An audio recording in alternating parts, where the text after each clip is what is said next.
The arrivals gate opens and I step out into a wall of camera flashes and airport noise. My heart is pounding.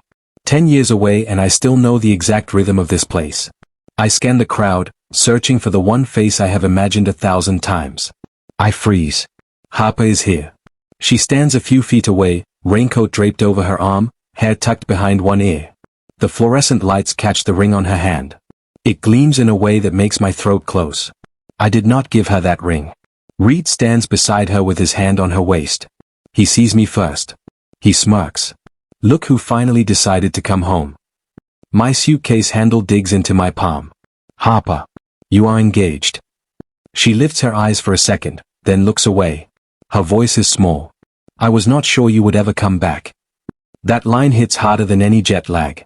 My mother steps between us with a stiff smile. Let us get to the car. We have a full dinner planned. Reed raises Harper's hand like a trophy. Actually, I have an announcement. He turns toward the rest of the waiting family. Harper and I are getting married. The airport noise fades. All I hear is the roar in my ears. I take one step back. Then another. My breath is tight, sharp, almost painful. Harper flinches like she wants to reach for me, but Reed pulls her close and whispers something into her hair. I turn away before I explode. Outside, the sky unleashes a cold sheet of rain. It soaks through my shirt instantly. It feels cleaner than the air inside. I walk faster, letting the storm drown out everything. Then I hear her voice. My name. I stop but I do not turn. She runs toward me, rain hitting her shoulders. Her makeup is already smudging. Her breath comes out in clouds. She grabs my arm, fingers trembling. Her touch feels exactly the way I remember and completely different at the same time. I did not want you to find out like that, she says. Not here. Then where? I ask. At the wedding. Her jaw tightens. Reed insisted on announcing it. I was going to tell you privately. I stare at her. The rain runs down her face like a second layer of tears. So you are really marrying him? She hesitates. It is only a second, but it is enough to tell me the truth. She is scared. She is hiding something. And she is lying to Reed or lying to herself, maybe both. She steps closer. Please. I need to talk to you. Alone. Why? I ask. Her eyes flick toward the parking lot where Reed is standing under the awning. He watches us with narrowed eyes, jaw clenched tight. Harper lowers her voice. There are things you do not know. My pulse jumps. Like what? She looks at the ring on her hand as if it is a shackle. Her voice cracks. Just meet me tonight. Please. I follow her gaze again. Reed's stare is sharp and possessive. My mother stands beside him with a frightened look she cannot hide. Something is very wrong here. Harper steps back, as if afraid Reed might walk over. Promise me you will come. I inhale, rain filling my lungs with cold. Fine. But you tell me everything. She nods once. Hard. Then turns and walks back to Reed. His arm goes around her again. The ring flashes one more time. My chest tightens. This homecoming is already a disaster. Rain hits the metal roof like warning drums when I step under the shelter. Harper is already there, arms wrapped around herself, eyes darting toward the parking lot as if someone might drag her back. I should not be here, she says. Reed hates when I talk to you alone. I step closer. The storm behind us feels quieter than her voice. Then why did you follow me? She swallows hard. Because you deserve to know why everything changed. Then tell me. She takes a shaky breath. You stopped calling. Your return dates kept changing. I did not know if you were coming back at all. Reed was there and I was tired of waiting. That is all. I shake my head. That is not all. You will not even look at me. Her eyes finally meet mine and something flickers. Guilt. Fear. Something deeper. She reaches for my arm but stops before touching me. Her fingers tremble in the air. I tried, she whispers. You disappeared for months at a time. I could not keep building a life around your promises. My promises were real. Then why did you stay away so long? The question hits harder than the rain. I open my mouth but movement behind her catches my eye. Reed strides toward us, jaw tight. Harper. I told you to wait in the car. Her body stiffens. She steps back quickly, like she has been caught doing something wrong. Reed, I just needed to talk, she says. He cuts me a glare. You had a decade to talk. I feel anger rising in my chest. This conversation is not your business. It is when she is my fiancée. He grabs her hand and pulls her closer. Harper flinches. He notices. His grip tightens. Let her go, I say. He laughs under his breath. There he is. The perfect son. The perfect hero. Then he turns to Harper. Get in the car. Now. She hesitates for a fraction of a second, then lowers her head and moves. Before she steps away, her fingers brush mine. It is quick, almost accidental, but charged. Reed pulls her toward the parking lot. My mother calls my name from the family van, her smile stretched thin. Come home with us. We can talk there. Home feels foreign when we arrive. My old room smells like dust and forgotten years. The walls are bare and the air is still. Down the hall, my father's office door is locked. It was never locked. I press my palm against the wood. Cold. Unwelcoming. Something is wrong in this house. At dinner, Reed cannot stop bragging. He talks about the engagement like it is a trophy he snatched at the finish line. He lifts Harper's hand and wiggles the ring with a smug grin. Her hand trembles. My mother catches my eye and shakes her head slightly, begging me not to challenge him. Her fork never touches her plate. She keeps glancing at the locked office door.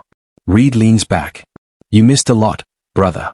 While you were off living your perfect life, I was building something real.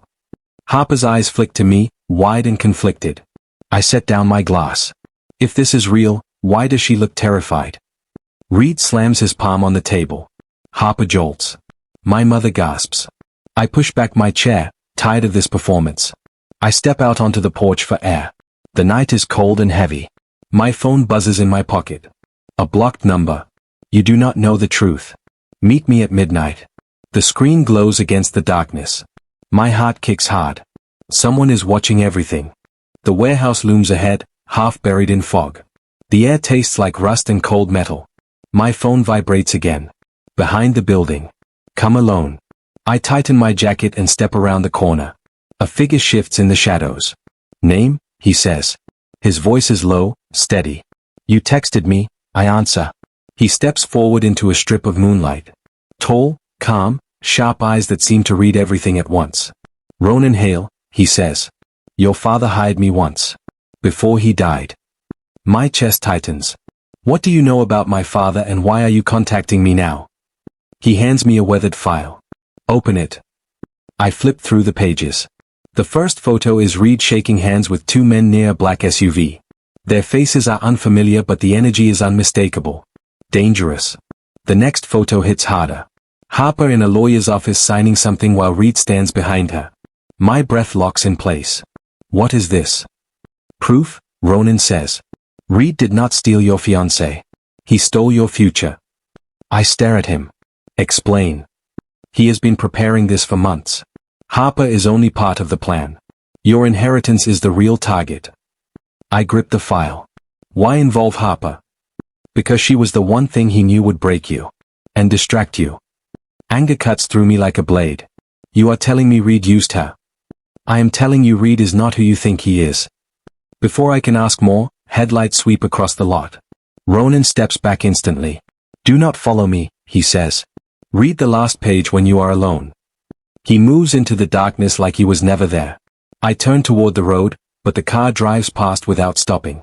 My pulse is still hammering as I walk home. The next morning, I head downstairs and find Reed leaning against the kitchen counter. He watches me too closely. Where were you last night? He asks. Why do you care? He shrugs with a forced smile. Big brother goes missing the same night someone lurks around our property. I figured you might know something. He is fishing. He is nervous. I can see it in the way his fingers tap the counter. You seem on edge, I say. Not at all. Just making sure you are not stirring up trouble. Harper enters the room before I can reply. She freezes when she sees me. Reed wraps an arm around her waist with an unnecessary amount of pressure. Her body tenses. I say nothing. She swallows and steps out of his hold. Reed, I need a minute, she says. He frowns. Since when? My mother enters, creating enough distraction for Harper to slip away. She moves toward the hallway, pulling her phone from her pocket without looking at me. A few minutes later, my phone vibrates with a voice note. I step outside and play it. Her voice is barely audible. Please be careful. Reed is not acting like himself. Do not confront him alone. Fear laces every syllable. I return to my room and shut the door. The house feels colder. The file sits where I placed it, heavy and accusing. I take a slow breath and open the last page.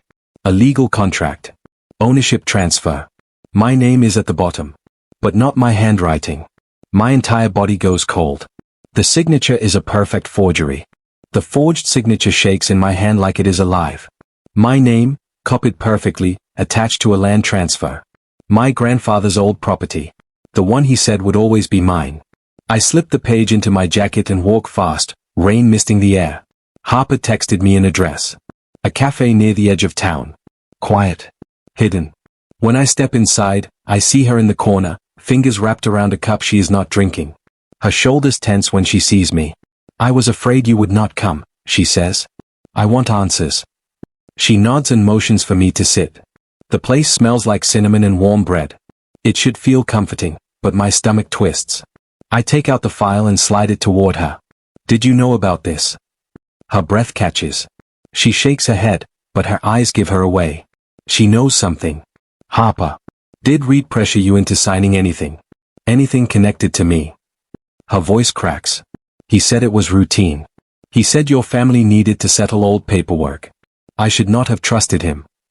Anger pulses hot in my chest. You signed something in my name. I did not know it was that serious. He told me you would understand. He said you were the one who delayed everything.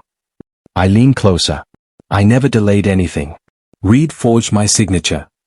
She presses a hand to her mouth. Tears fill her eyes. I am sorry. I am so sorry. I did not think he would use me like that. Her other hand reaches for mine, and when her fingers touch my skin, something shifts. Heat. Memory. Longing I buried for years. I never wanted any of this, she whispers. I did not betray you on purpose. I tried to pull away. He would not let me. Why would he force you? She looks around the cafe like someone might be listening. Her voice drops to a whisper. Because Reed did not choose me for love. I frown. Then why? She opens her mouth, ready to spill something huge. The door slams open. Reed strides in, eyes locked on her. The cafe falls silent instantly. He grabs her arm hard enough to make her wince. Get up, he snaps. We are leaving. I stand. Let her go. Reed glares at me with something dark, something almost feral. Stay out of things you do not understand. Harper pulls her arm back. Reed, stop. You are hurting me. His jaw flexes. He drags her toward the exit, ignoring the stairs. She twists once, looking back at me with a look that breaks something in my chest. A silent plea. Then they are gone. The cafe exhales as if released from a spell. I stand there, shaking, my fists tight. My phone vibrates. Ronan. Your father knew this would happen. Cold runs through me. My father, the man who locked his office, the man who spoke in warnings during his final weeks. I return home. The hallway is dark, silent. My father's study waits at the end, door locked, as always. Not tonight. I pull a pin from my jacket seam and kneel. The metal of the lock feels old, worn. My heart pounds with each click. 1, 2. The final pin shifts. The lock releases. The door creaks open. The smell of dust and secrets floods out. Inside, something shines on his desk. Something with my name on it. I was still kneeling on the floor when the painting slipped from my hands and hit the rug. The dull thud echoed through the silent study. My breath caught. Behind the wall hung a small metal safe, dust outlining its shape like a hidden bruise. My hands shook as I whispered, Dad, what did you hide from me? The lock clicked open. The cold air inside smelled of old paper and something metallic. I pulled out a stack of letters tied with a thin ribbon. The top one had my name in my father's handwriting. My chest tightened. I read it aloud, my voice barely steady. Trust is the currency our family lacks. Protect what is yours. Reed is not who he pretends to be. I sank into the leather chair. Why him, Dad? Why warn me about him? Under the letters was another folder. Inside were financial documents I had never seen. Numbers, signatures, unpaid loans. All belonging to Reed. I whispered, he owed this much. My fingers tightened around the pages. Dad covered this. Ronan's message replayed in my mind. Your father knew this would happen. The room felt smaller. I heard myself say, Reed needed money. He needed access. My pulse kicked. He wanted the estate. A memory struck hard. Reed standing too close to Harper the night she broke things off with me. His hand on her shoulder. His voice low. Her eyes shaking. The truth hit like a stone in my stomach. He planned to marry her. He wanted control. My phone buzzed. A message from Harper. A single line. I'm scared. I pressed a hand to my forehead. Harper, what did he do to you? Footsteps sounded outside the study door. Slow. Heavy. Too familiar. I stood as the door creaked open. Reed filled the doorway. His eyes scanned the room, then locked on the open safe behind me. His smile barely lifted. So you finally found it. My heartbeat drummed in my ears. How long have you been listening? He walked in, closing the door with a soft click. Long enough. I told you to stop chasing ghosts. I stepped back. My father wasn't lying. You used him. You used all of us. He laughed under his breath. Your father was a sentimental fool.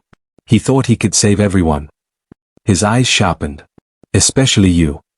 I clenched the letter in my hand. He knew about your debts. He knew what you wanted. Reed moved closer.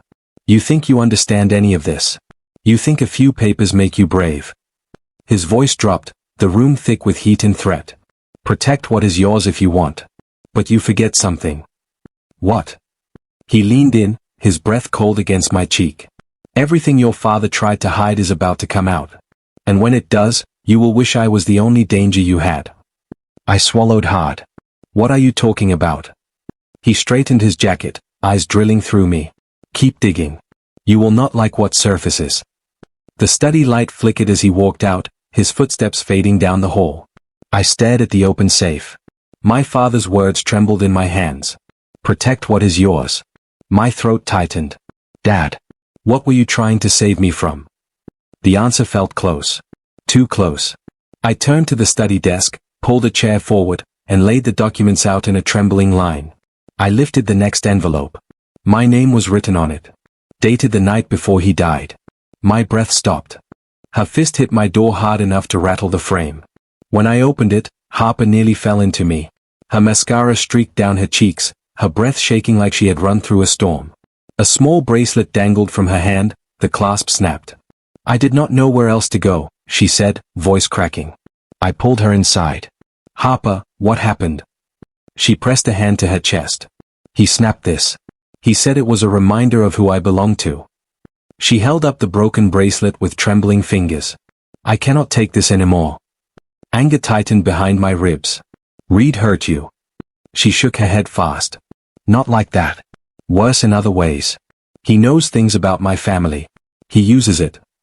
She stepped closer until I felt the cold of her skin against my shirt. He traps me with fear. Her shoulders collapsed. I caught her before she hit the floor. She clung to me, her tears warm against my neck. I never stopped loving you, she whispered. Not for a second. My breath caught. I held her tighter than I meant to.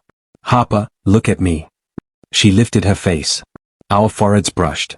The air between us felt charged, heavy, dangerous. You do not have to stay with him, I said. Not anymore. Her fingers curled into my shirt. You do not understand what he can do. If he finds out I came here, he will ruin everything. My family. Me. You.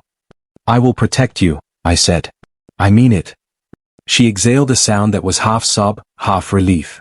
Her hand slid down my arm, slow and desperate. Before I could say more, my phone vibrated on the table. Ronan. I answered. What did you find? His voice came sharp. Reed is negotiating to sell your grandfather's land. The buyers are not legitimate. He plans to use the money to settle criminal debts with people you do not want to meet. My stomach dropped. He is selling my inheritance. Yes. And fast. If he settles those debts, he walks away clean. You will be the one left with consequences. Harper flinched when she heard Reed's name through the speaker. She grabbed my wrist. Turn it off. Please. I stepped away, but she followed, shaking. If Reed knows I am here, he will lose control. He will do something reckless. I lowered my voice. Did he threaten you tonight? She swallowed hard. He said he would destroy my father's business if I ever talked to you again. Her confession hit like ice. Harper, he does not get to own you. She grabbed my hand again, squeezing tight. Then help me. Tell me what to do. I opened my mouth to answer, but the lights in the hallway flickered. A shadow passed under the door. Then a fist slammed against it. Harper, Reed shouted. His voice thundered through the apartment. Open the door. Harper froze. Her nails dug into my arm. Another pounding hit the wood. Harder this time. Harper, I know you are in there. She backed into me, trembling so violently I felt it in my chest. Stay behind me, I whispered. The pounding grew louder, more frantic. Reed's voice cracked with rage. Open this door. Now. The final hit rattled the entire frame. I steadied my breath, stepped toward the handle, and whispered to myself. This ends tonight. Reed shoved the door so hard it slammed into the wall. Harper jumped away from me like she had been burned, but his eyes had already locked on her. On us. His breath came in sharp bursts. So this is where you ran, he said. Straight to him. I stepped between them. Calm down. Move. His voice cracked. She is my fiancée. Harper shook her head fast. Reed, stop. Please. He pointed at her with a shaking hand. You were in his arms. I felt his anger rising in the room like heat off asphalt. Do not yell at her. He shoved my shoulder. You do not get to tell me anything. You left for 10 years. I stayed. I kept this family together. You kept it together by control, I said. Not love. He swung again. I grabbed his wrist, and for a moment it felt like we were two magnets locked in collision, neither willing to back down. Stop it. Margot's voice sliced the tension. She rushed into the room, hair messy, eyes panicked. Both of you. Enough. Reed glared at her. Stay out of this. She pressed her hand to his chest. Reed, listen. You do not know everything. Then tell me, he snapped. Tell him too. Let everyone see how messed up this family is. Margot's face changed. Her lips trembled. Your father never meant to hurt you.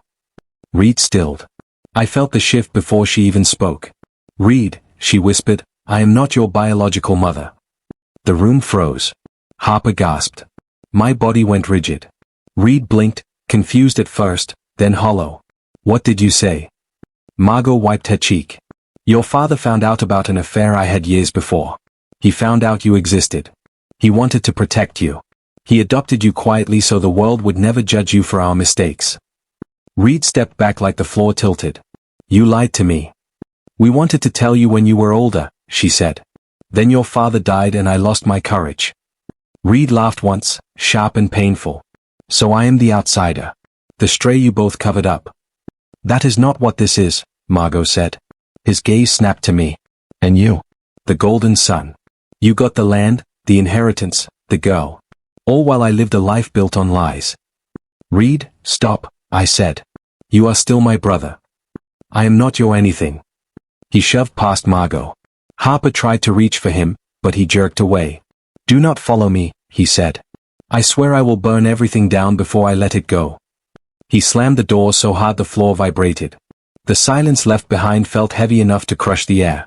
Moments later, Ronan burst into the hallway. Where is Reed? Gone, I said. What happened? Ronan held a folder. He withdrew the land documents. He is meeting someone tonight. Someone dangerous. Harper grabbed my hand with cold fingers. You cannot let him do this. He is broken. If he makes one more wrong move, he will destroy himself. Her voice cracked into a whisper. And he will destroy me too. I tightened my grip, pulse pounding. I will find him, I said. But even as I said it, a single thought chilled me. What if I was already too late? I ran through the overgrown field, the cold morning air cutting into my lungs. The abandoned property sat ahead like a wounded animal.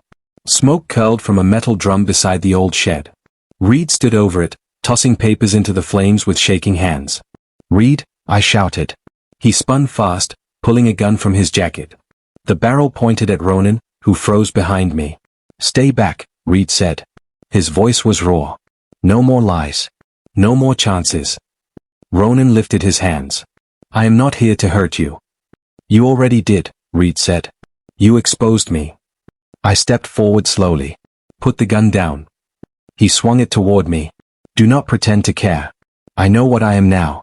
A mistake someone tried to cover. I felt the sting of those words. You are not a mistake. You are my brother. He laughed, broken. Your brother never fit anywhere.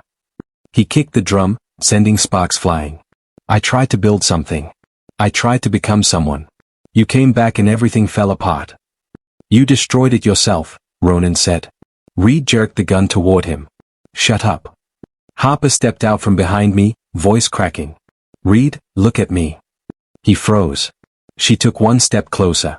The wind lifted her hair, and her eyes glistened in the firelight. You are hurting, she said. But you do not have to do this. Reed's hands trembled harder. You loved him first. You still do. Her voice broke. Yes. I did. But I never wanted to hurt you. He pointed the gun at his own chest. I have nothing left. Something inside me snapped. I moved closer, slow and deliberate. Reed, I said, you think your life was built on lies. Mine was built on waiting. Waiting for Dad to talk to me. Waiting for Harper to decide. Waiting to find a place in my own family. You are not the only one who felt lost. His eyes flickered. You do not have to end anything today, I said. You just have to stop running. A long, shaking breath left him. His arms lowered by inches, then more. The gun slipped from his grip and hit the ground. Reed's knees buckled and he collapsed, sobs tearing from him like something finally breaking open. I caught him before he hit the dirt. He clung to me like a drowning man. I am sorry, he whispered. I know, I said. Ronan moved quickly, kicking the gun away and pulling the unburned documents from the drum. His face tightened. These will save the property. Reed slumped against my shoulder, exhausted. Harper stepped closer, touching his back gently before backing away. The sun began to rise, turning the sky gold. I stepped outside with Harper as Ronan loaded Reed into the car to take him somewhere safe. The world felt washed clean after the storm. Harper turned to me. Her voice was soft, trembling, hopeful. If you want me back, I am still yours. The morning breeze lifted the scent of smoke and wet grass. Her eyes searched mine, waiting. My heart pulled in two directions. The past. The future. I exhaled slowly. But the choice stayed unspoken.